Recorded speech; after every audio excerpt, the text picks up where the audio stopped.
So, welcome everybody. I'm Leonidas Karakatsanis, I'm the Assistant Director of the Institute, and my paper just I'm really happy to welcome and introduce Magdalena Crăciun, which I just finally learned how to pronounce, although I know Magdalena Magda for many years, because Magda was a postdoctoral fellow at the Institute in 2012. Before that, he obtained a Ph.D. in social anthropology from UCL, University College London. And after the BIAA, she was a Marie Curie intra-European fellow between 2013 and 2015, again at UCL. She is now a lecturer in anthropology at the University of Bucharest, where she came from, for this lecture, and she has carried out long-term fieldwork in Romania and Turkey, and has published on dress and materiality, Islamic fashion, aesthetics and ethics, informal economy, fake brands, and authenticity. She has 2 books out, and she will be talking today about her 2nd book. And I'm also really happy to welcome Dr. Besim Zırh, who is a long friend of the Institute and assistant professor of the social anthropology at the Middle East Technical University. He's also a graduate from a PhD from UCL, like Magda, and he has obtained his master's degree and undergraduate degree from METU. And of course, Besim has a significant work on transnational migration, diaspora politics, and Alevism. So, the floor to Magda for 45 minutes to an hour. No, first to you. Yes. And Besim will do then we'll have 5 to 10 minutes to talk about your work, and then we'll open the floor for discussion. Thank you very much.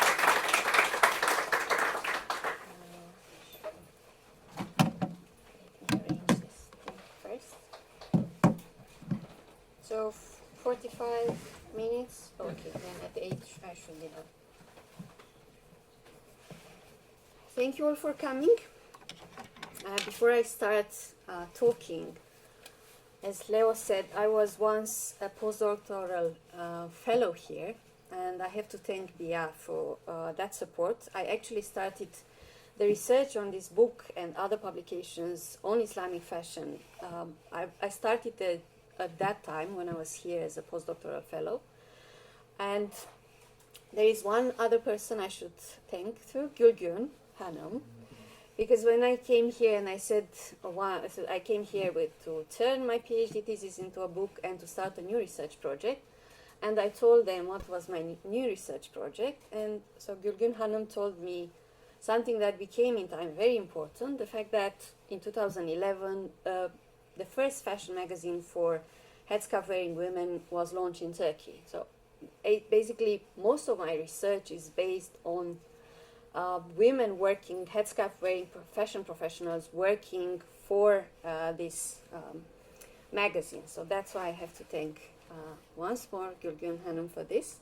And I also have to thank Stephen Mitchell, Professor Stephen Mitchell, because I finished the book on which this talk is based. I finished it in his house in Berlin. Yes, I was there for a month at the Berlin School of Muslim Societies and Cultures, something like this, to finish my book, but I was actually hosted by Professor Mitchell. So I'm done with the thing, with all these things. Thank you very much once more. Now, this evening, I'm not going to present exactly the whole book because it goes into too many directions. So I prefer to talk about headscarf-wearing fashion professionals. I'm going to explain this long-term, why I use it a bit later. I focus on them because in this sector, which I call Islamic fashion, Islamic fashion sector, I'm going to explain again what I mean by and why I use this term, which is not the term that is commonly used in Turkey.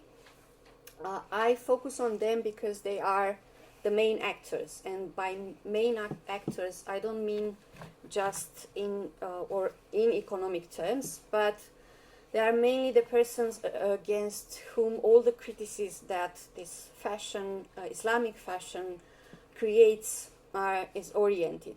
Though because they are the most visible practitioners of Islamic fashion, all the critical ideas about this phenomenon are mainly targeting them. And I'm going to focus on the way they're dealing with this criticism, the way they respond.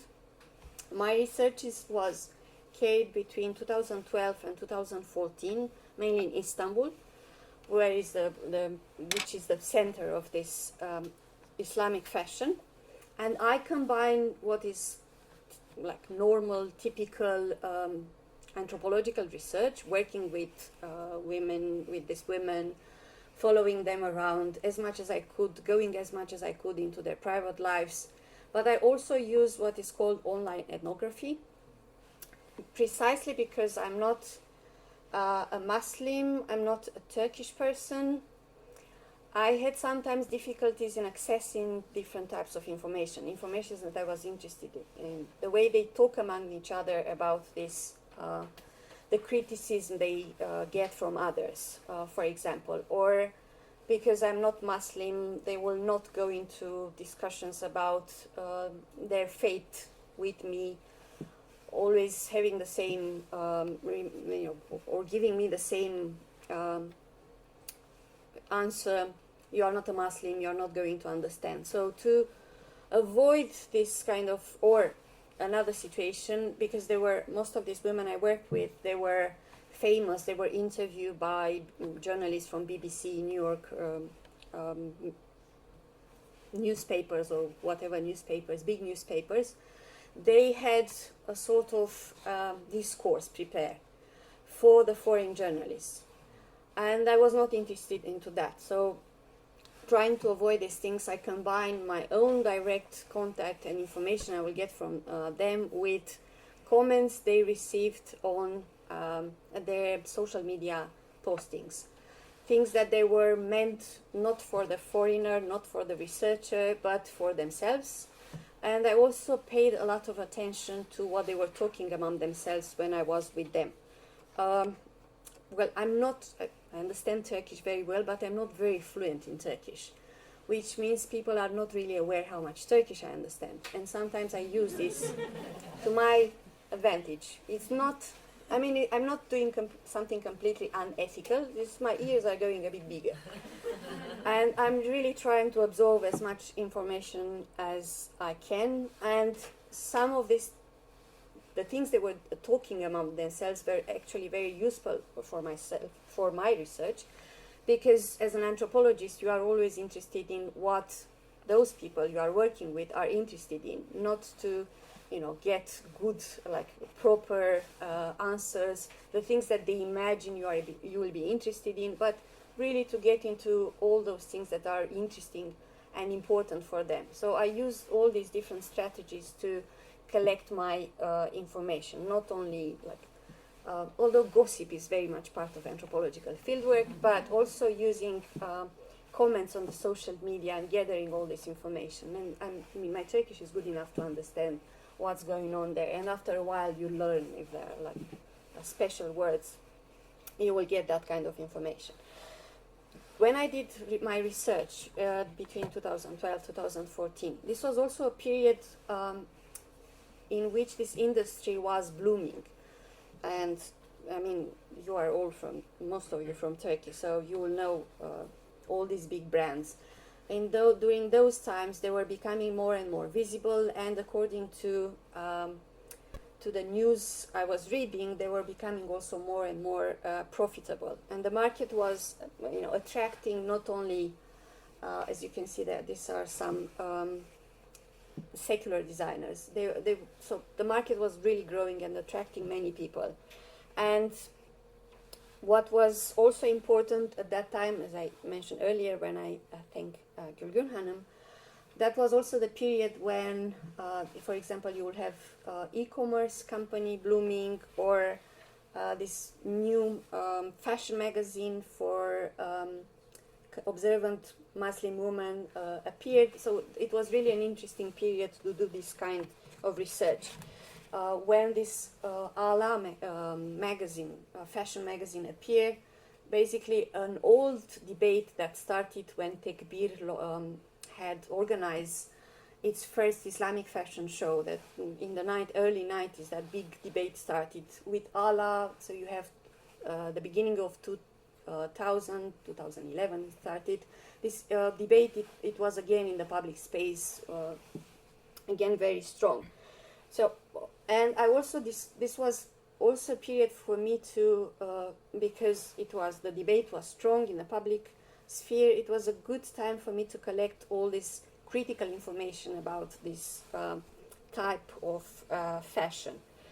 So I started to combine these two things, and I also had, precisely because this magazine was launched, I had the chance to get in touch with the new names in this sector, the headscarf-wearing fashion professionals. This was the time when they started to appear on social media. They became very popular. There were many with literally thousands of, tens of thousands of followers. It was a big phenomenon, so it was a good period for me, I think, to do this research. This evening I'm going to talk about how these women, so I'm focusing on their response to this criticism, and I'm going to talk about how they try to carve for themselves a place not only on the market, which was a very competitive market, but also within their own community. Their interest in fashion, their critics said, turned them into persons who were not really believers. They were not pious women anymore, or whatever they claimed, their critics said it's not really like that. They are not pious. So I'm just putting all these things together, if it is to draw a line.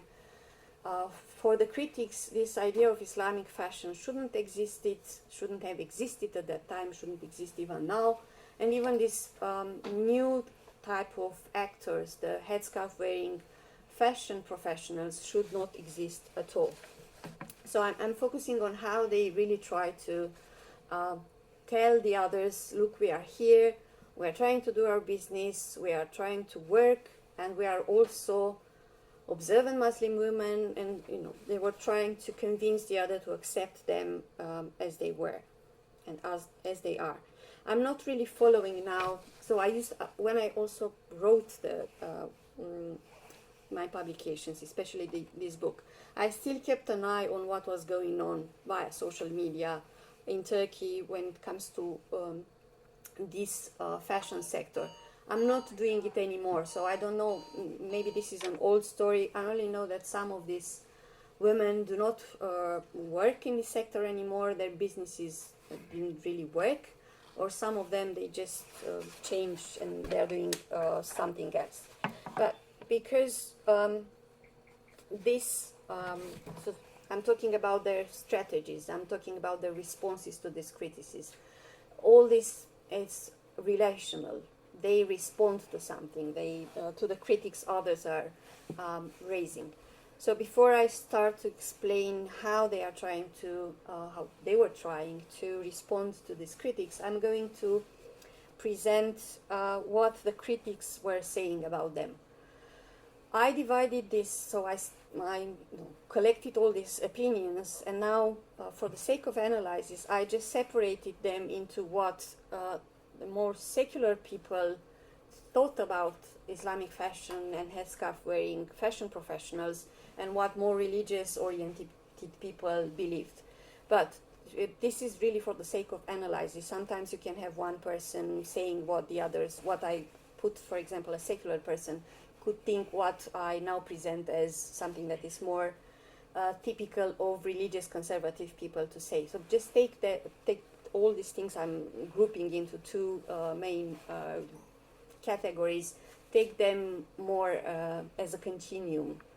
Things are not that separate, in fact. But just for the sake of analysis, I would say that mainly for the secular observers, fashion is a modern phenomenon. So Islamic fashion, no matter how fashionable these clothes are, it's not a modern phenomenon, should not exist, because the public expression of religiosity has nothing to do with fashion. It's not modern, it's not secular, so it shouldn't exist.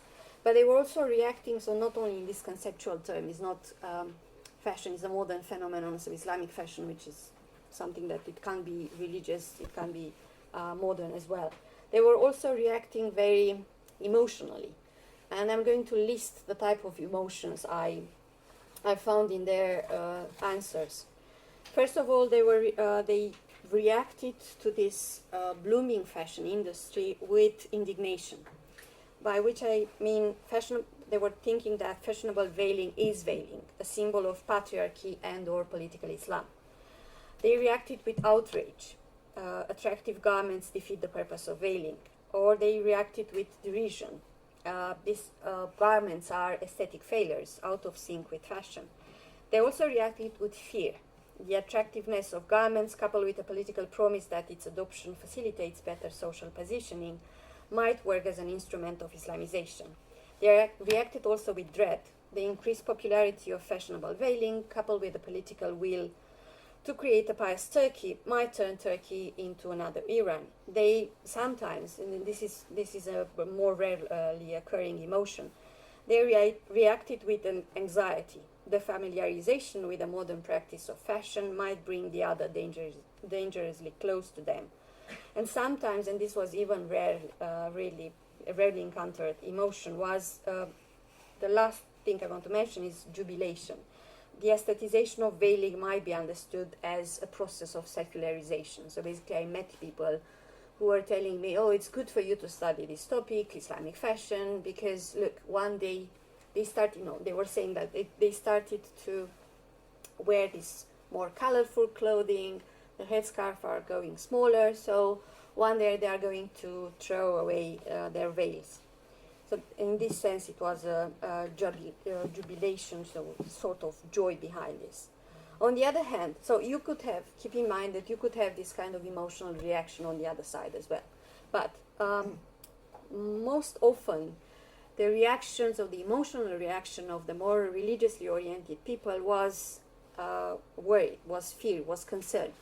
They were basically, so I think I can talk about two different forms of criticism. One was a milder form of criticism. They will talk about, okay, the clothing are changing, the forms are now a bit different, but they will not accuse the women who were wearing them of really not being a religious person. They were maybe a bit confused, let's say. But in the stronger version of criticism, they will be very categorical, and they will say these women, this has nothing to do with religion. This has nothing to do with the proper way of veiling, with what was launched in the 80s under the name tessiture, the long coat and the big headscarf. So they were really categorical. This has nothing to do with anything religious, and that's why I'm calling it a stronger version of criticism. They were also afraid that by adopting these clothes and by convincing younger women to adopt them, especially via their access to social media, they were actually doing something very dangerous. They were, this decision to be more interested into the aesthetic part than the ethical part was really considered something to be really worried about. And one way of expressing this stronger form of criticism was this difference between başörtülü and başörtülü. You can see the one means, the first one, and the left one is doesn't really have to do with the proper way of veiling according to the revivalist understanding of veiling. So this kind of criticism was, and I repeat, this is mainly because they are the most visible practitioners of this type of clothing or this type of veiling. It was mainly oriented towards the headscarf-wearing fashion professionals. And since these women, since 2010, they gained prominence as designers, stylists, bloggers, even fashion writers, fashion journalists. For the seculars, they were completely confusing as persons, because mainly for the seculars, there is a strong relationship between modernity, secularity, and fashion. Fashion basically is either modern or secular, and what these women were doing was neither. They didn't belong, according to them, neither to modernity, neither to secularity. So that's why it was a bit confusing to have such new jobs for headscarf-wearing women. For the religious conservative critics, it was simple. These women were slaves of fashion, victims of fashion, no longer pious. But what was interesting was that, or at least for me, so the most religiously oriented critics will, but you can also find this among secular people, they will say that with this interest in Islamic fashion, the religious duty of veiling, or fars, is turned into a dress style. This is one way of summarizing what they were saying. But there is something else I would like to mention, that especially for the religious conservatives, the very fact that in the 2010-2011, that period, they started to debate Islamic fashion was something that saddened them, because they were saying that before the struggles to defend the headscarf-wearing women, there were struggles to define the headscarf-wearing women's rights to education and employment, and suddenly you have a debate about their rights as consumers. And this was something that they weren't really happy about.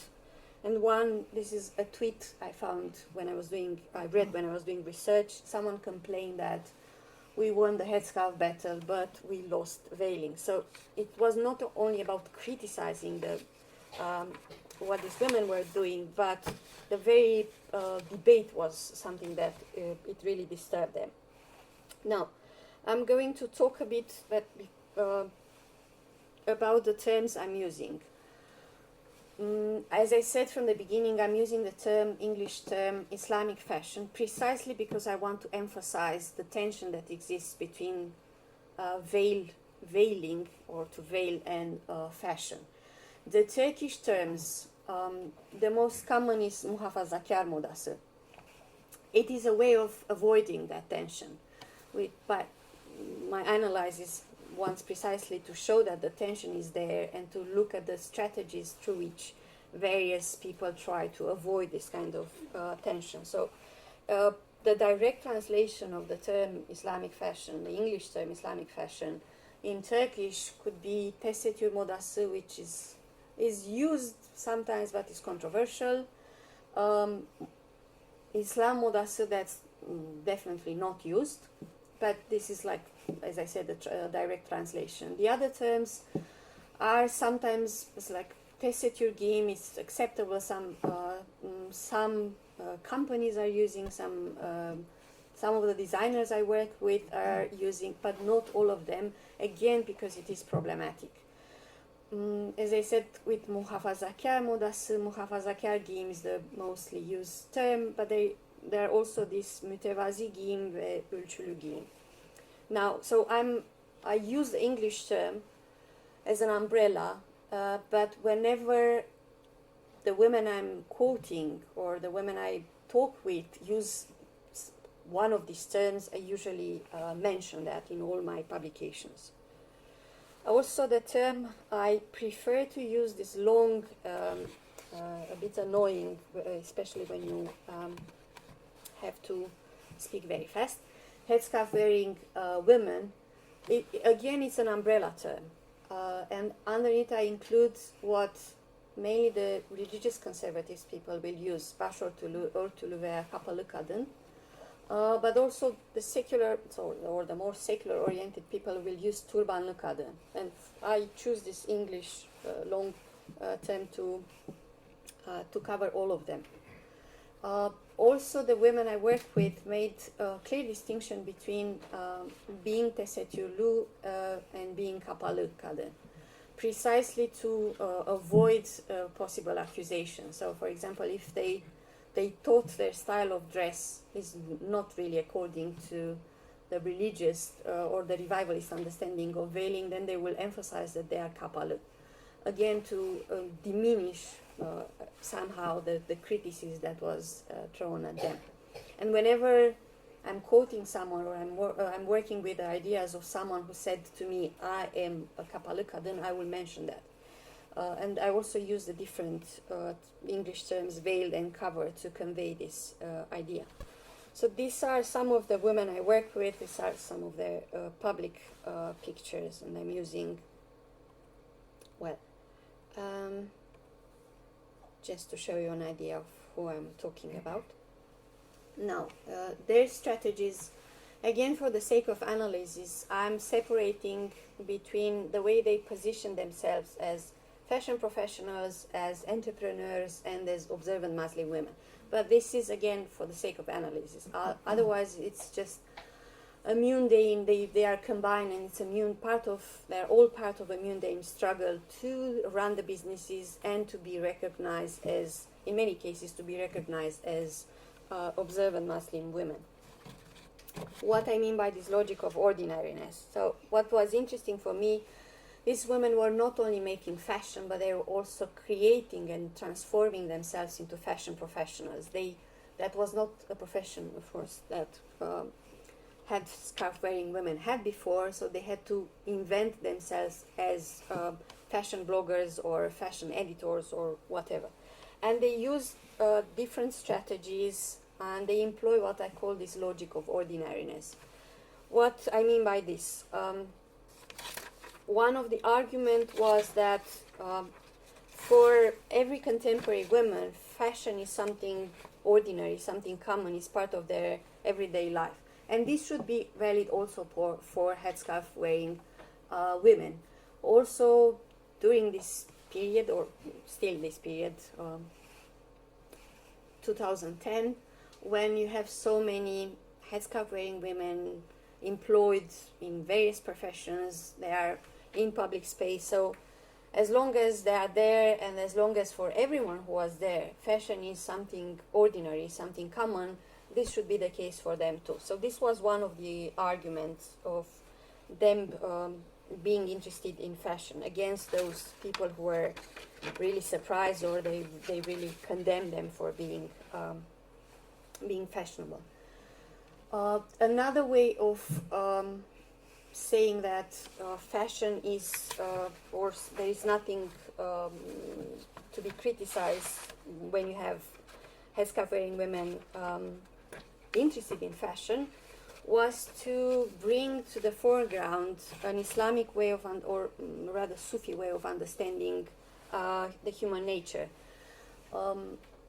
Nefis is the lower part of the self, the one which is prone to material desires, carnal pleasures. So they will say, look, I'm a human being, I also have this nefis, that's why I'm interested in clothing, but it shouldn't condemn me, because all human beings have this kind of weaknesses. I might be veiled. By veiling, I might try to control this part of the self, this lower part of the self, but I'm not entirely capable to do this. No one is actually capable to do this. So you should take my interest in fashion as part of this weak human nature that everyone has. So some of them will be really strong in emphasizing that, everyone is a weak person, and that's why she or he can't condemn them for what they are doing, because they only are responsible, or they will pay for what they are doing in this life, in the afterlife, and the God is the one who is going to decide what they are going to be punished for. Another way to emphasize that fashion is part of, or can be part of, a headscarf-wearing women life was for them to talk about their professions as something that are professions that are respectable, that even headscarf-wearing women can embrace. And they were doing this by organizing workshops, by going to their former high schools, usually Imam Hatip liseler, to talk about their jobs. They were going to universities, presenting to the students how they were doing their jobs, how they started. So again, it was a strategy of normalizing that's why the other word there is normality, of normalizing this kind of jobs. There was, so another strategy was to position themselves in the spaces of fashion. They will try to open, and some of the women I work with, they also managed to open boutiques or workshops in Nişantaşı, for example, which is in Istanbul, in Turkey, is considered a place of fashion. All the fashion designers, either Turkish or foreigners, are there. They were also trying to attend, to be a regular, and that's why I have this word regularity there, to be a common presence at various fashion-related events, but the big ones, like Istanbul Fashion Week, not the small ones or local ones, the very big and important fashion-related events. They just wanted to be there. There was also a limit. They could be invited as just to attend some of these events, but for example, they were, at least to my knowledge, they were never invited to lend clothes for the fashion spreads of Vogue or Elle, the kind of like big mainstream fashion magazines. That was the limit for them. They wanted to go there, and I talked many times with them, would you like to be with your clothes, for example, to be presented in Vogue? Yes, of course, but we are not at that stage.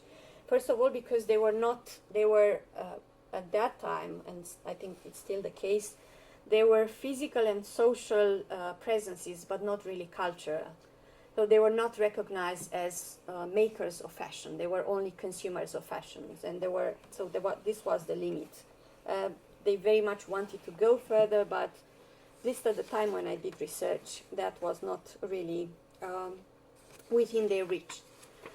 There was also, now I moved very fast to the way they try to distinguish themselves as entrepreneurs.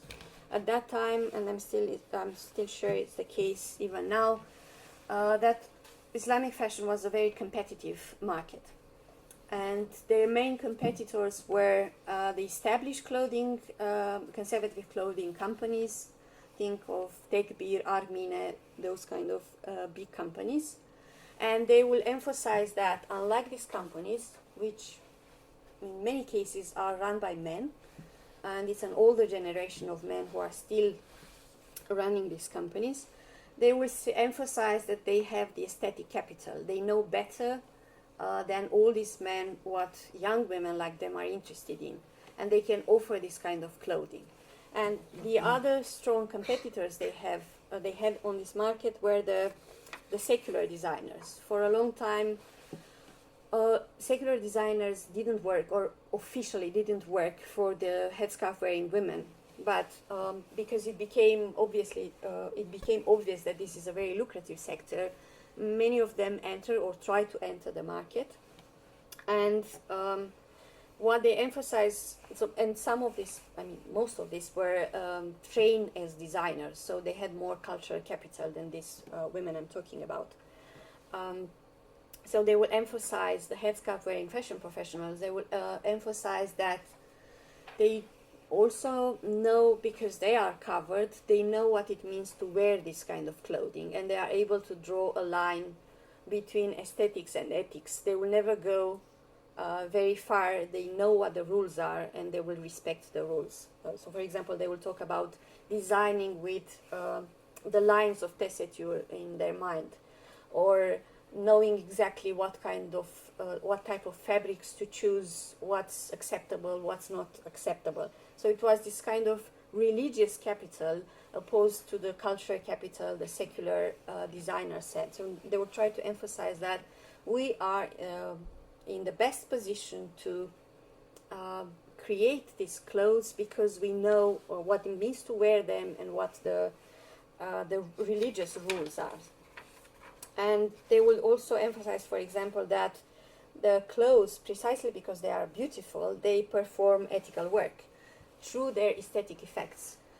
They were saying that because they are creating these attractive clothes, but within the confines of veiling, they will convince younger women who might be discouraged by the type of clothes that were not very nice, they would say, on the market.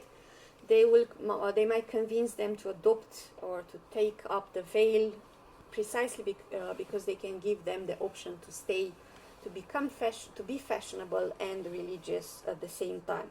So they were emphasizing very much their ability to turn aesthetics into ethics and their ability to combine the two without actually disrupting veiling. So they were putting a lot of emphasis on their embodied disposition and religious knowledge. Embodied disposition in the sense that they knew how to wear and what to wear, and religious knowledge because they were, most of them actually took up the veil when they were teenager. Now, before I turn to the other position that I want to talk about, how they try to position themselves as observant Muslim women, precisely because they were accused of not being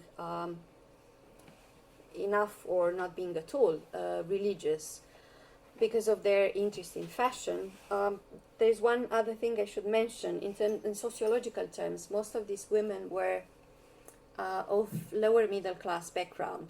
And I'm emphasizing this because whenever, other authors who wrote about Islamic fashion in Turkey, no matter how they call it, veiling fashion or modest fashion or conservative fashion or Islamic fashion, they mostly talk about it in relationship with the green bourgeoisie. So it's considered a phenomenon typical of the upper class. Well, the women I work with, they were mainly from this lower middle class background, and they were creating and selling things to women more or less of the same background. So it's not, at that time, there was no point to go into this direction. Islamic fashion is a phenomenon typical of the green bourgeoisie, because I was seeing a different side of this phenomenon. I saw how they were trying to democratize fashion, by which in Turkey, compared to other countries, in Turkey this means different things. Not only to take what is trendy on the catwalk and create cheaper versions for other or people of lesser means, but in Turkey it also means to allow women of different backgrounds to engage with fashion, and also to allow headscarf-wearing women to engage with fashion. So this democratization means a bit more than in other contexts. So these women I work with, they were from this background. Most of them took up the veiling when they were teenagers. Only a few of them took it a bit later, and those were usually very criticized for this. It was always assumed that they took up the veil to enter this market and to be successful on this market, but they were not really sincere and they were not really believers. They were just performing things. This is another aspect which is very related to this, the way they try to position themselves as observant Muslim women. And the other thing that I should mention, which is more related actually to what I said before, their way of positioning as entrepreneurs, is the fact that most of them had fashion education, but limited, like short-term fashion education. And this was sometimes something that people use against them. They will say, you are not really a fashion designer, you only study fashion design for 3 years. Their counter-argument was, and this was mainly, in many cases the case, actually their mothers were, had tailor skills or really work as seamstresses. So they had this on-the-job training from their families, and they really didn't need to, at least this was what they emphasized, they didn't need so much formal training. So to return to this idea of how they position themselves as observant women, Muslim women, precisely because they were so much accused of not being believers or true believers, or not being sincere, they many times emphasize that they really belong to the religious community, and entering this business was not only economically motivated, but they had these other reasons of creating nice clothes for observant Muslim women. This is dressing nicely. It's something that Muslims should do. Actually, it's something related to their belief. And by creating this nice clothing, they can also positively influence others. So they were really trying to position themselves as functioning as within the confines of veiling and within the ethical confines of veiling. And if sometimes they would recognize maybe the way I'm veiling is not really according to the revivalist understanding, which is a dominant understanding in Sunni Islam. But I respect other things that are religiously important. For example, they will talk about giving alms, about praying, about fasting. So even though the way the veil might have been not complete or not really according to these rules, they were practicing other things that were making them religious persons. What they also emphasized was that they always try to be careful with how they present their clothes and how they talk with their customers, sometimes just via social media. This was again a strategy of saying that we are ethical persons and we live within this boundary, these ethic boundaries of veiling. These were ways of positioning themselves as observant Muslim women. But there is another thing that it's worth emphasizing. These were mainly, what I presented so far, were mainly the public declarations in which they tried to legitimize what they were doing. But there were also the private discussions, and to some of them I had the chance to take part, sometimes as a mute spectator, but I was there. Mm-hmm. And there were also in the discussions I follow on social media. So these kind of doubts, are we really doing something that it's ethical?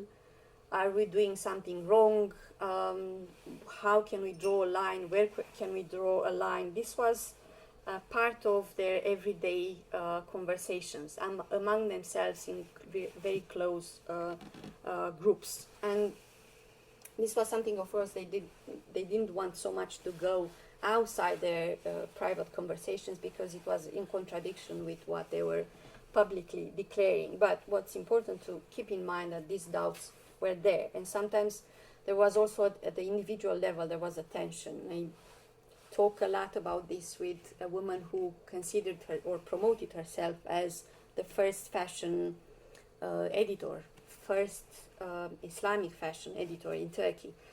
And I asked her how it was for you to, she was very young when she started this kind of job, how it was for you to go out in public with this kind of job and receive so much criticism.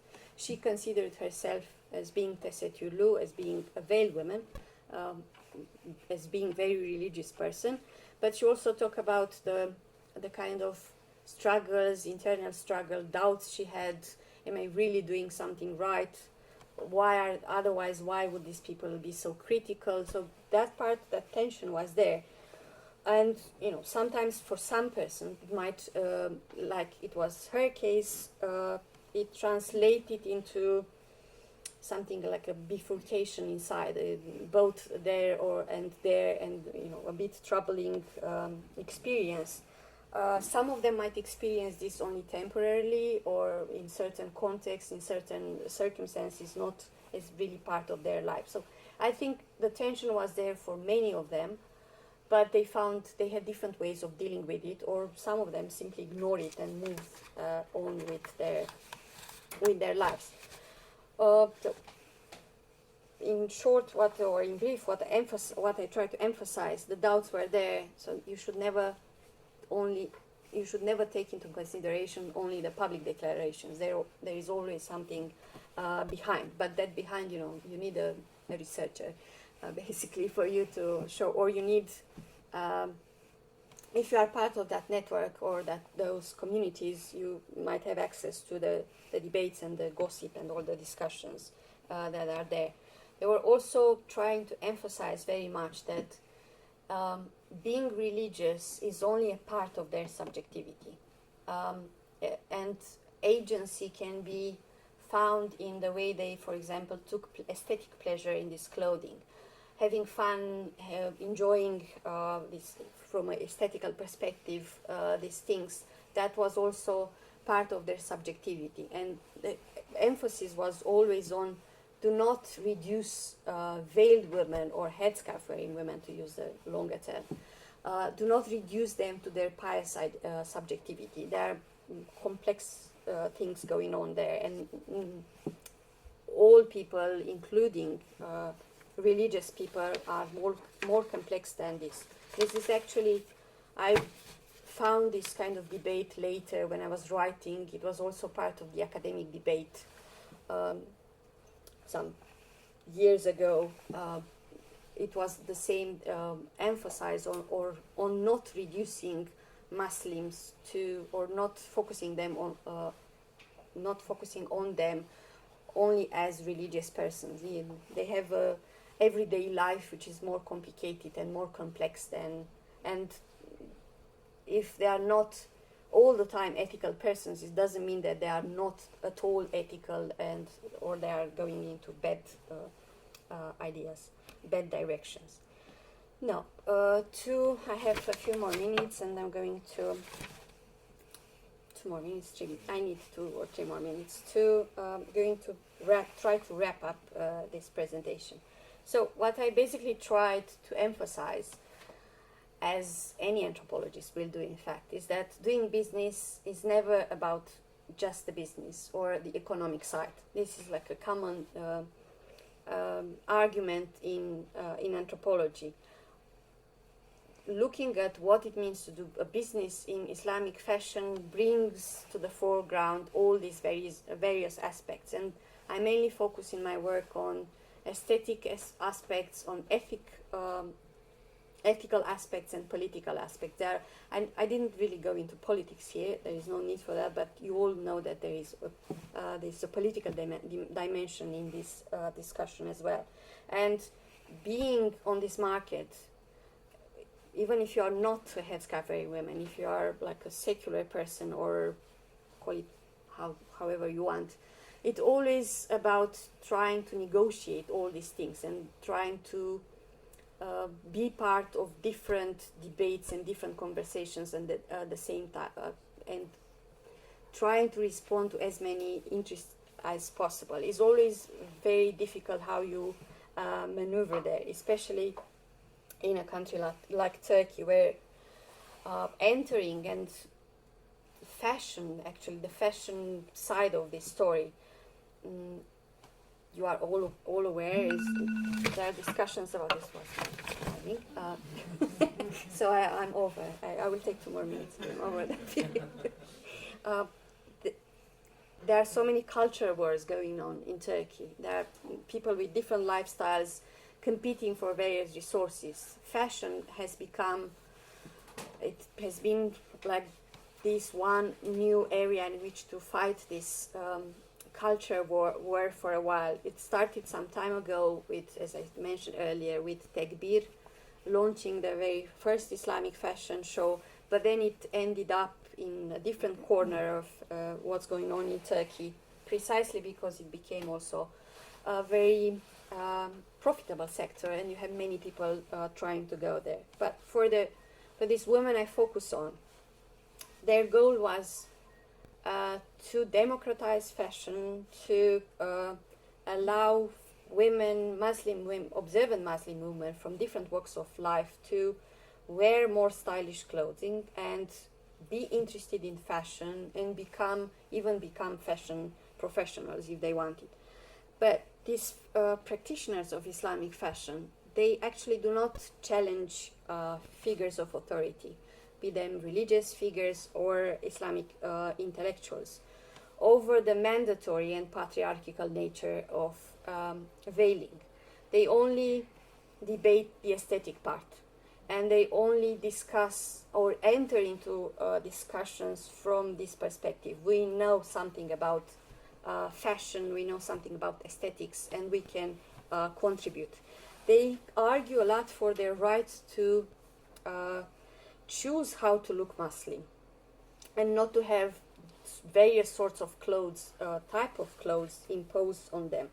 And they also demand their type of religiosity not to be dismissed, completely dismissed as not being part of religious, I can't say it, never mind. To be understood as a way of being pious. And basically by making this argument, they are also trying to enlarge the very understanding of piety. They might be condemned or misunderstood by many people, secular or religious conservatives, but their main goal is to be part of Turkey, to be part of modern Turkey, and also to be part of the religious community. They are really not happy with being pushed outside by various critics of their work or of their business. And by focusing on this kind of business-related aspects, business-related discussions, or everyday related discussions, what in the end can be said is that in Turkey, in such a complicated society as is Turkey, even the conservative segment of the population is very, very diverse, and there are so many tensions there. Not only the main public recognized tension, but also these very small things that are discussed on a mundane basis. And there were debates not only between, I don't know what kind of very public Islamic intellectual who will write something in a newspapers condemning this woman, but there were small debates even in their families, with their friends, with their former professors, teachers from Imam Hatip. Discussions about how do you do this and why do you do this and how do you negotiate the lines and in the end manage to both run your business and both be who you want to be. Thank you very much.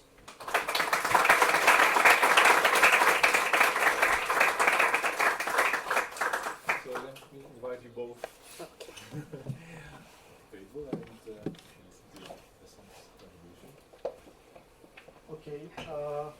Thank you for your presentation. Actually, we did practice this before today because Magda gave another speech at Middle East Technical Universities, like 2:30, just after the rain, and it was also very, very lovely meetings. There were few participants, but they really asked very critical questions. And so I don't know actually what to do because it is my first time as acting as discussant. But as far as I understand, I'm going to closing tea and opening the ground for questions, right? And in that sense, I like to close by explaining my own readings of the book. And first of all, I go back to naming issue. The question of naming has always been very political questions in any literature.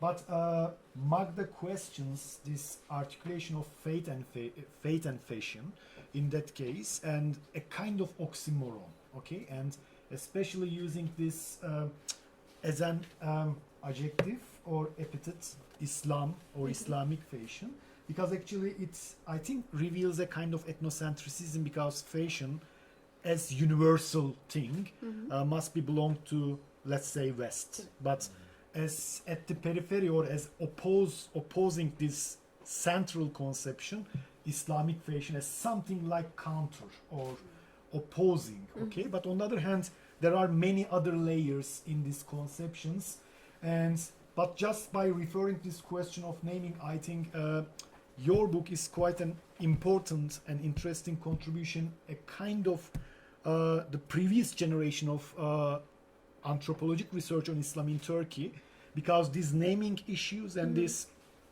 oxymoron question actually already started with Nilüfer Göley's books Modern Mahrem, published in 1992 in Turkish and then translated in 1996 in English. And the English translation was The Forbidden Modern, but I think it is not this, the translation of the Turkish title, because Modern Mahrem, modern, private, secret, closet, intimate, even secluded, it's something, okay? And I think you are, following, I mean, your book is quite a contribution to this debate because it's still oxymoronic, apparently, after 2 decades and many following changes, you know, under this new government, new Turkey, you know, it's also a kind of conception, political conception. In that sense, you know, it is very important, you know, as to locate your study from a historical perspective. And then coming back to the question of naming, which means question of definition, Islamic fashion is about fashionable clothes and fashion images for observant Muslim women. Okay, already something. A very brief sentence, but you know many layers already there. But then you attempt to unfold this definition, and in this attempt, you know, there are many critical conceptions like aesthetics, like ethics, because it is religious morality and etc. Of course, politics and politics of ethics. And all these are actually stands at the intersection of the question of power, because the question of power over to define what is proper. Okay, and in that sense, it's also very interesting to note that just at the beginning of the book, there is the terminology. Okay, and you have already mentioned what does it mean türbanlı kadın, what does it mean tesettürlü kadın, what does it mean kapalı kadın. Okay, and when I was reading this part, you know, I remember one of the I think and funny to me, but I think it is important to mention that how Turkish can be political language, and it is my nearly cliche example in my courses Introduction to Anthropology. Please translate nation into Turkish. Okay, there is 2 main ways of doing this: ulus and millet, and whichever word you prefer, it locates you in the topography of politics in Turkey. That's brief and that's simple, okay? And whichever terminology I am going to use, even to talk about this phenomenon, already locates me on the fault lines of this country. Very historical, very political, very cultural, very whatever, but it is almost inevitable, okay? And as a complementary part of this, your reading of this phenomenon in this context, the country Turkey, and very briefly explain what is Turkish exceptionality. Because with all this modernization process, you know, late Ottoman, early Republican, and following all this history, Turkey is the perfect settings to have this discussion as you perfectly portray. And following these, you know, you set many questions and dealing with many questions in different chapters. What makes a fashionable outfit Islamically appropriate, but plus what makes an Islamically appropriate outfit fashionable as well. You know, it's a kind of twist the mind of the yes, you know, and then you already, yeah, I mean, as already mentioned, and how we can understand this as a part of markets. You know, how you can run a business on something symbolically very loaded, and for some people sacred, for some people political, or mix of this, and how you can be present yourself as an entrepreneur in this market and saying that, you know, I am making this something religious, but this something religious I will represent much more fashionable. I think it's quite a powerful question. And the final part, I think, very important, you as a researcher and your positionality in this very difficult topography. It is quite a you know, easy way for an anthropologist to be presented as a journalist. You know, it was also my nickname during my fieldwork. Who is this guy? You know, he's a gazeteci. Okay, he's a newsman, because I used to carry a camera to take pictures and etc. It is the easiest way to locate yourself in the field, for sure. But you have some very interesting difficulty, which is also very telling about Turkey and the fault lines of Turkey, because as mentioned, it was not the first time for Magda, you know, being in this country, because her previous research, the question of authenticity in the case of fake branding and etc., she already spent 5 years, you know, not as a block time, but back and forth between Turkey and, you know, the university and then some other places. And during this period, she already made many acquaintances, you know, Turkish friends. But when she came back to study this question, and when whenever she mentioned that now I am going to study this phenomenon, what is this? Islamic fashion. It was already, even these two words, already enough to raise many eyebrows from the old friends, you know, and trying to make some new friends. And apparently at the many interesting instant of her research, this old and new friends, you know, both Turkish nationals, they were trying to talk to each other through Magda, you know. Instead of talking to each other, they using Magda as a kind of, you know, to send messages, you know, those people, you know, us and them, you know, us, modern, them, whatever, you know, I don't like to mention any name because, you know, to avoid this inevitability of using Turkish. And all these are very critical aspects of this research and very telling. And to close the final word, you know, in the literature on Turkey from this ethnography or anthropological perspective, it was very important to have you and the people like you, professional or perfect strangers, because by reading your experience and your attempt to understand this very interesting and difficult, complicated phenomenon, it was something revealing, you know, because then I mean, maybe we, I'm, if I may say, realized that, you know, all these fault lines, how strong they are, you know, like our social genes, and difficult even to talk about, can be difficult. It's closing the talk and opening the ground for your questions. And I think we have quite a good enough time. But I would like to require you, please present yourself very briefly, like if you are coming from a university as a student or professional, just to know you, you know, who are here tonight to participate in talk. To position. Yeah, to position yourself, you know. Name, please. So, I'm Michele Massa, I'm an archaeologist, BIAA honorary fellow. Magda, it was really fascinating. Thank and you. I realized, I mean, I've been in Turkey for 15 years now, and I totally misunderstood these women. And, I mean, and, of course, because I never talked to them, essentially. And what was surprising to me, at least in, you try to paint a picture, a collective picture, of these women being actually very emancipated, or wanting woman emancipation within a Muslim community, the Muslim community. Is that, did I get it correctly? Actually, try to stay a bit away from this term emancipation, because it's too much related to old way of Western way of talking about agency. Agency is always something that you, in order to have agency, you resist, the resistance part. And then there is a whole, it's like, there is a literature that criticizes this thing, and then there is another type of, another generation of anthropologists or sociologists criticizing that thing. And now we talk about Sertac, Sehlikolo, I forgot her, always forgive her name. She talks about the fourth way of feminism, where agency is so much related to what I'm talking about. Passion, having fun, having joy.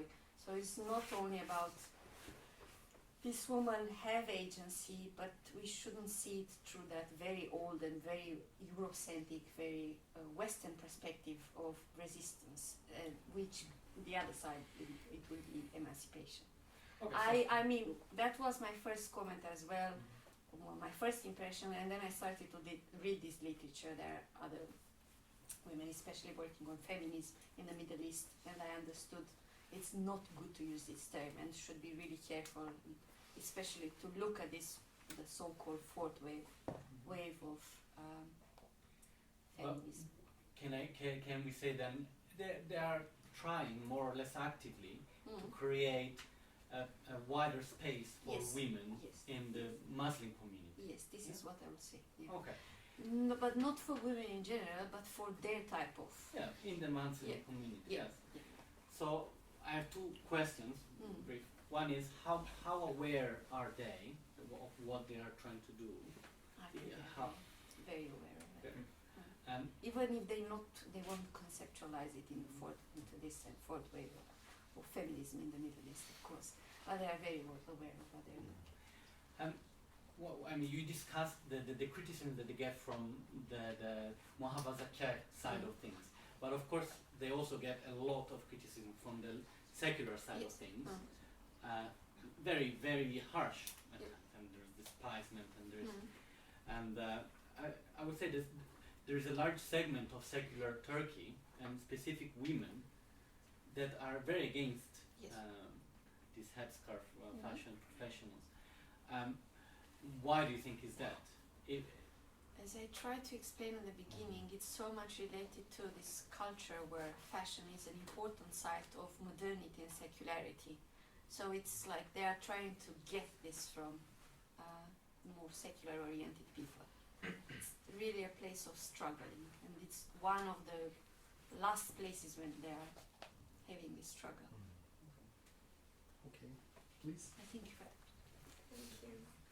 Thank you so much, Magdalena. Thank you so much, really, wow. I loved it. I would love to read your book as soon as possible. My name is Zeba. I'm from New Delhi, India. I come from Jawaharlal Nehru University, student of international studies. I had a lot of questions actually, but I'll summarize them.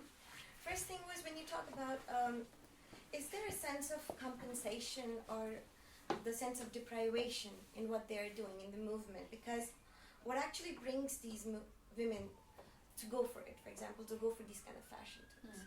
What is it? Is it a sense of deprivation that we don't have this, as you were saying, that are they feeling deprived of fashion?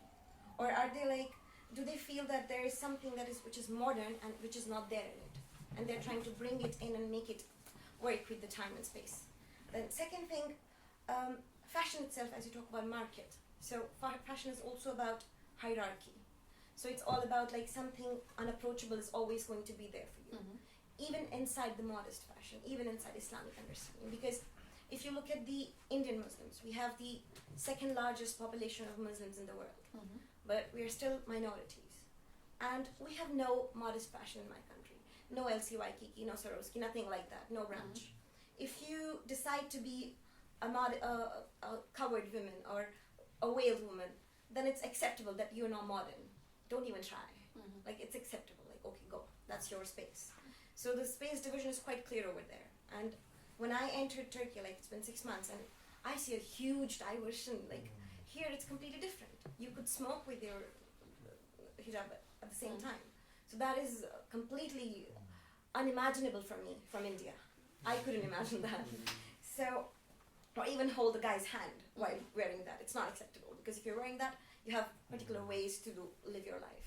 So how are they incorporating that? That's one question. And also, when you said about agency, you said that people are seeing them as the consumers of it, but not as the presenters of it, as the body of it. So how do you understand that, you know, are they asking, or the market itself is understanding that there is a huge arena of people who are going to accept it and is going to consume it? So these are my few questions. Sorry about the exaggeration. For the first one, the answer is very short, yes. Actually, it wasn't really a question, because you answer yourself. Deprivation is a huge word, though. Yeah, it is a huge word. It's just, they felt that they are not taken into consideration as proper consumer, modern consumers who are able to understand what fashionable clothes means. Also, not only in aesthetic sense, but also material terms, the quality of the fabrics, for example, the way they were cut. I mean, I could see it for myself. I could see the difference between the clothes. And so they always told me about their desire to enter this market because there was a space there to be covered. And instead of going to like fast fashion companies and selecting clothes with longer sleeves, long sleeves, long skirts, and then combining them with other clothes to have this appropriately type of dressing, they decided to do themselves that kind of clothes. So deprivation is indeed a big word, But there was a need, there was a empty space on the market, which was not covered in commercial terms precisely because they were not very well seen in other terms, as they were second-class citizens, basically here. And then you talk about, the second question was related to this idea of hierarchy which exists in fashions. As I said, they know there is a limit, they can't go very fast or very up. They can't be, none of them actually presented anything on the big catwalks in Istanbul, because there are some conditions, and not because they are not accepted there, but they don't fulfill the criteria. They are not educated, fashion education. To be able to present your work at Istanbul Fashion Week, I don't know how many collections you need to have. So there are some certain precise criteria which have nothing to do with you being secular or being headscarf-wearing. So in this sense, there is a hierarchy, and they know where they can go and where they cannot go. As now related to that comment of yours that you couldn't even imagine that headscarf-wearing women could do some other things it's like smoke or hold the hand of her partner. This is, as far as I know, this is not very old in Turkey as well. It's a new practice, well, in some cases, new practice, and it comes to precisely with this kind of woman trying to impose this kind of things. We are not, I had no time to quote someone, but I'm going to quote it now because it answers to your, and it goes back to what I said earlier, which is their debate, but there's also a debate in theoretical terms that being Muslim, if you do research with and about Muslims, it doesn't mean that you should only focus on religion. There are other things going on in their lives as well. And you can also study there. Look, I found it. So it comes from a woman who calls herself Covered Kapalı. And it is her reply to those who are criticizing headscarf-wearing women for the aesthetic pleasure they take in dressing well.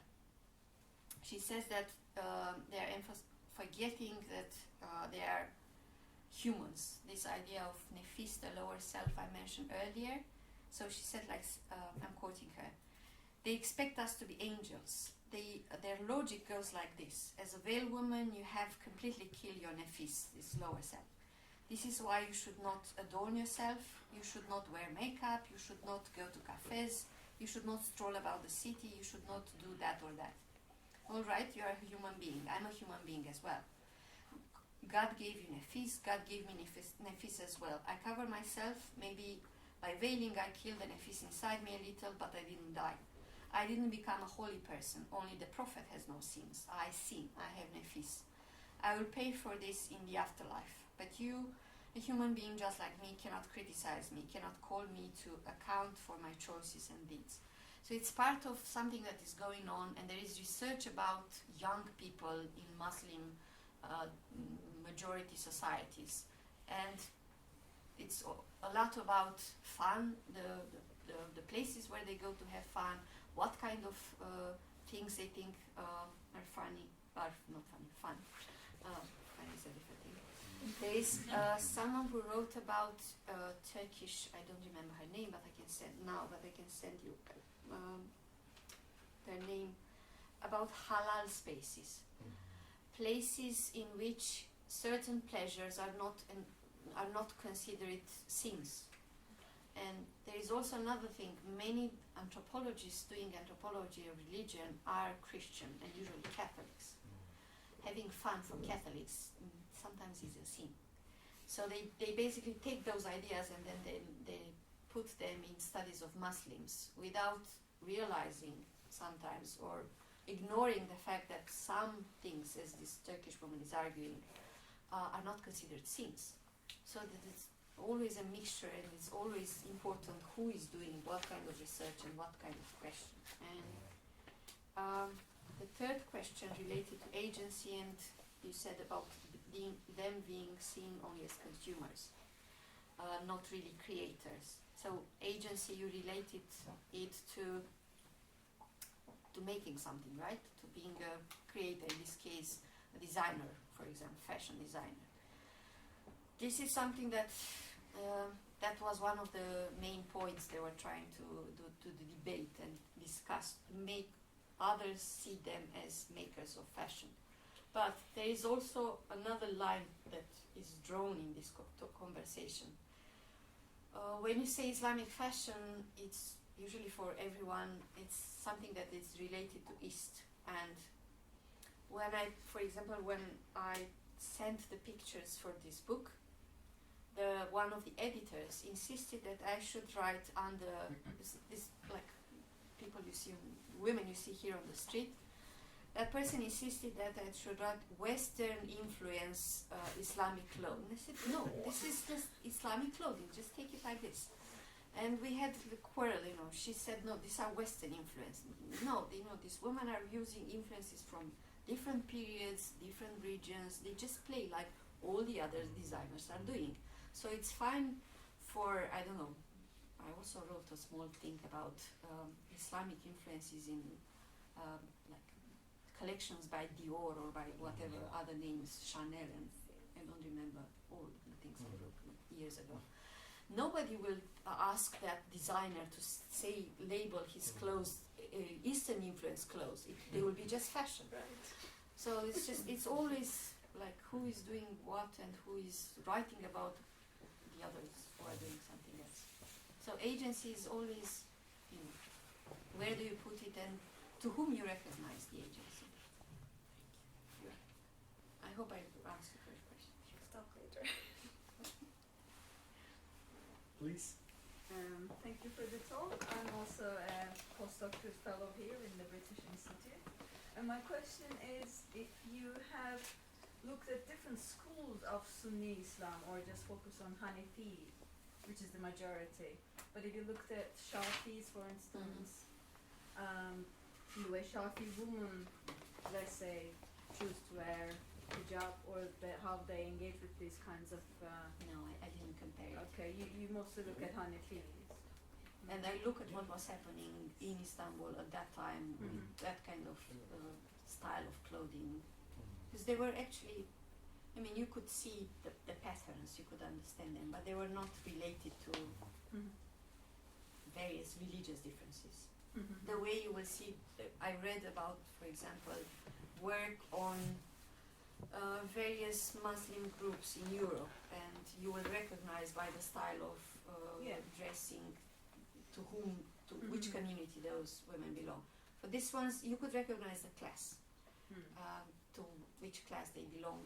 If you look at, not necessarily at how they tied, but the fabrics or because I'm specializing in material culture, I just check everything and I focus on it. If you have a button here, I will see.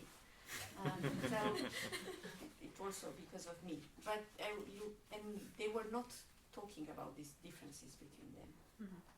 For example, that was the period when the fallout with Gülen movement started, and they were like a mixture of, among these women I worked with, some of them were Gülen followers, but there were never discussions or about like I'm dressing like this, and you could see from my style they were the same, and they were part of the same kind of group. Actually, when I did the research, the group was really small. There were 20-30 women. And I estimated this using, looking at the events, important events, so checking who was invited there, in the magazines, who was presented or who was not, who was invited to other big fashion-related events. So there were not so many women, and they knew each other, and they met quite often. It's like formal or informal thing. But there was never any discussion related to particularities related to their fate. Just one block of idea.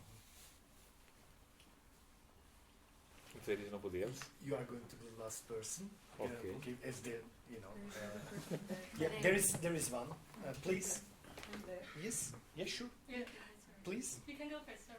Oh, are you? No, don't worry about it. Okay, go first. So My name's Maria. I finished my bachelor's here at Bilkent University, and I'm an Oxford student now. Your talk was very interesting. I found that you kind of described the complexities of wearing a headscarf in a very intersectional way, I guess, in regards to fashion, religion, politics, and economics as well. And I also liked, I found it interesting that you used headscarf instead of hijab as the term, because it's not the same, and I found that to be quite heartening. But so I have two questions. One is more personal. I guess both are personal, can be personal. But one is about your interest about this topic. You know, where did it come from? Did you just wake up one day and you saw Turkish women online and you were like, this is something cool? And my second question is about, so you talked about your research and how it focused on magazines for headscarf-wearing women. What do you think about this new trajectory or this new path that we're kind of leaning towards, seeing these prominent Muslim women being featured in mainstream magazines like Halima Aden in Sports Illustrated or Noor Taguri in Playboy magazine? What are your thoughts on this and the developments that may be derived from this? To answer your first question, it started like this. As Besim mentioned, I did my doctoral research. A part of it was in Istanbul, working on fake branding. So I always had this question of authenticity in mind. But I was criticized a lot for looking at the bad side of things, and there are good things in Turkey as well.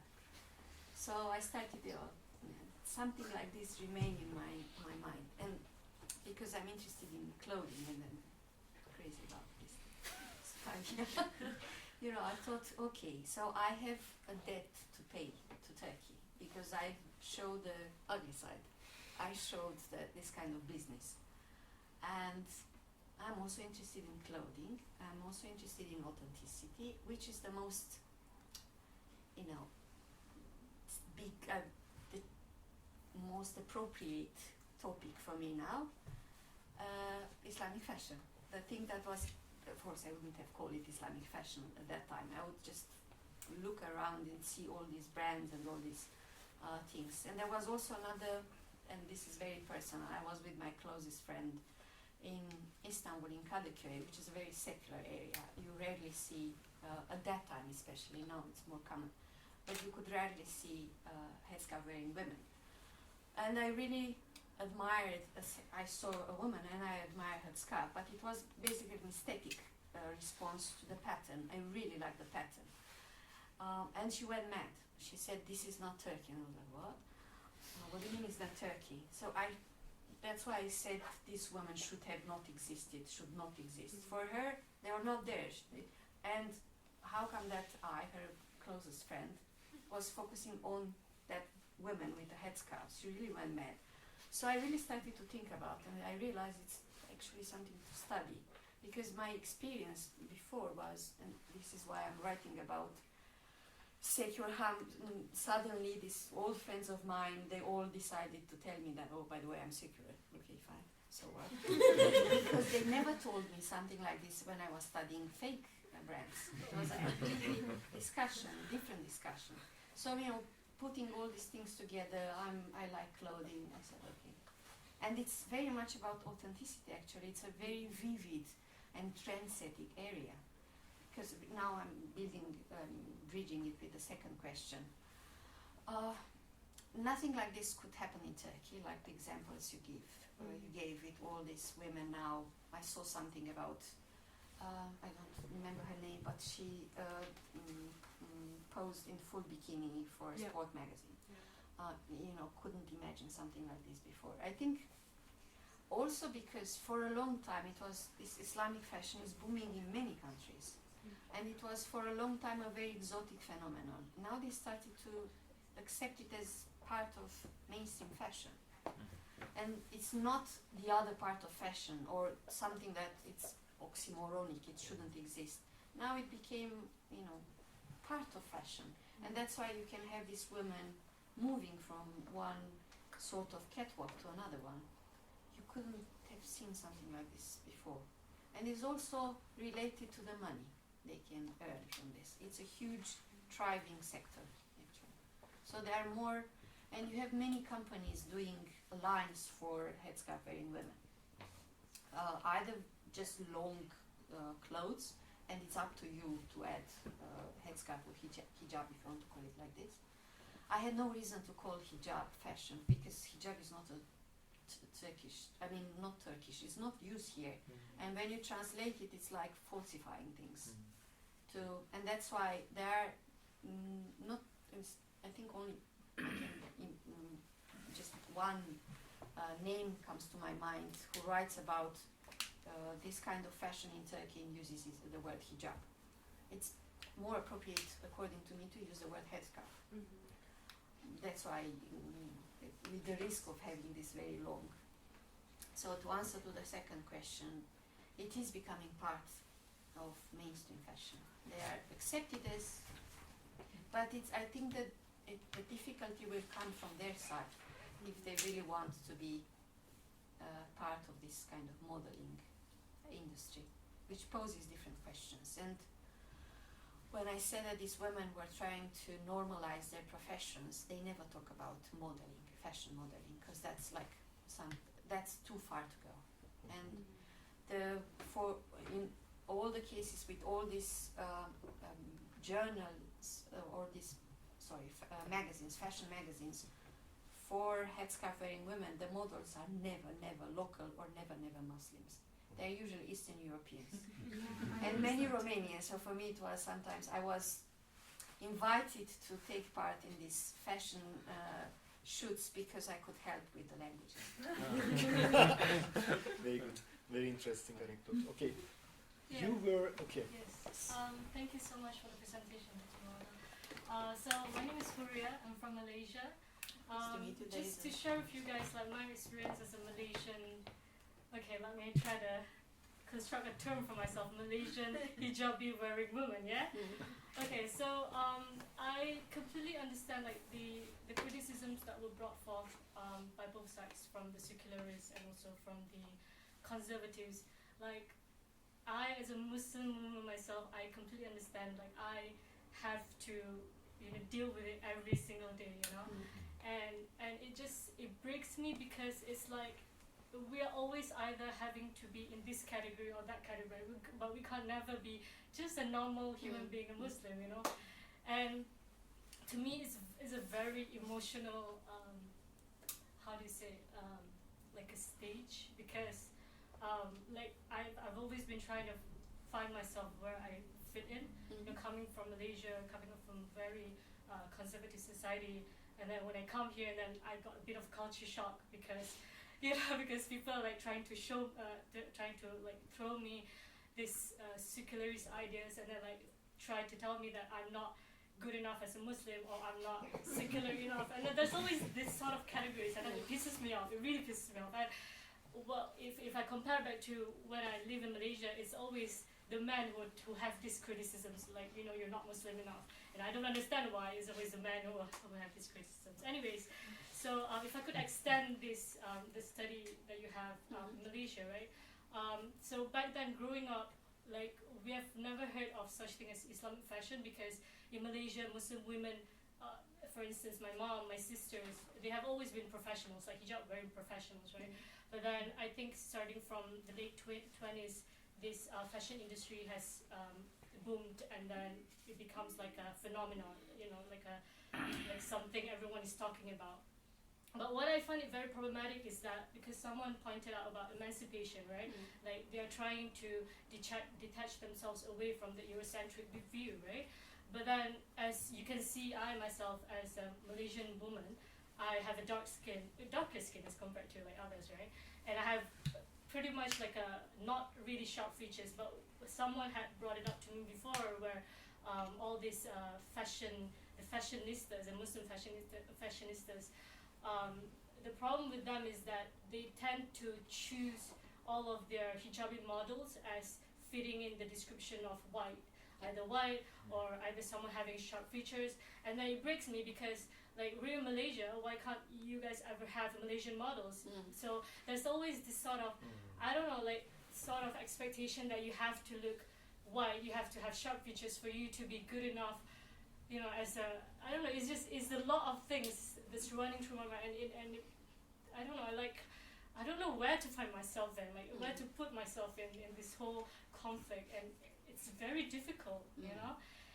And also there's also the, coming back to the second question about Nur Tagore being featured in Playboy magazine, right?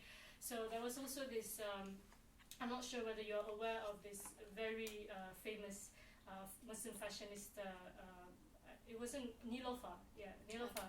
Have you heard of her before, yeah? So follow her, I'm not. She had received a backlash. She had received a huge backlash from the conservatives and also from Muslims in general, because she had sold her, not sold, I don't know the word that I'm looking for, like try to publicize her clothing line in a nightclub. So it definitely received a backlash. So coming back to the ethics that you were talking about, like where do they draw the line then? I mean, if it becomes normalized, then we pretty much, like for the Muslim children, the younger generation, they'll be like, oh, I guess it's okay for us to be wearing hijabis and go to nightclubs. And, you know, like I myself, I'm not criticizing, no, I'm far from it. I'm not a good Muslim myself, that I'm pretty aware of it. But it's just that I understand the worries that they're bringing forth, you know. So I guess, like, where do we draw the line then? I think it's so much negotiated inside the groups, inside one individual. Where you draw the line? It's just not something that someone from outside can tell you this. It's very much within those things, and especially as a researcher, there is no way to say something like this. I have no right, no ethical right to say something like this, and I never. So, for one. On the one hand, I was not very happy that they never wanted to talk about their fate with me because I'm not Muslim and they assume I won't understand anything. But this is what I told today at Matthew. I was lucky to be Romanian because most of these women I met, they associated Romania with orthodoxy, with coming from a very conservative society, which is in fact. So they found something in common with me. No, I never liked the fact that they didn't want to talk about Islam with me. But on the other hand, I never felt that I have the right to, precisely because they were criticized so much for not being good Muslims, as you say, I never felt that I have the right to talk about their fate or to question their fate. That was never a question I put, and that really helped me. The fact that I always said from the beginning this way of not asking and not trying to push. I became friends with some of these women because I did never annoy them. They were used to either Turks or foreigners asking directly or saying directly, this means because you dress like this means you are not a pious person anymore. And they appreciated the fact that I never went into that direction. It was not to me to ask that question. I have no right to ask such questions. And it's not ethical for a researcher to ask that question. If it doesn't come from that person, then just stay out of it. That's why, answering this question for me is just impossible. They have to deal it with themselves. And they did it. They do it in a way or not. Just very short follow-up on this question, because critics coming from different sides, secular sides and much more, I don't know what to say, orthodox sides. Can we formulate these critics? They are blaming this young woman as faking headscarf from different angles. Not faking, diminishing or diluting it or eliminating it, but not faking was never there. I never heard that word. Okay. I think I'll save my question for the reception because we are running a bit late. Okay. So maybe we can continue with questions over some juice, wine, or... Thank you very much.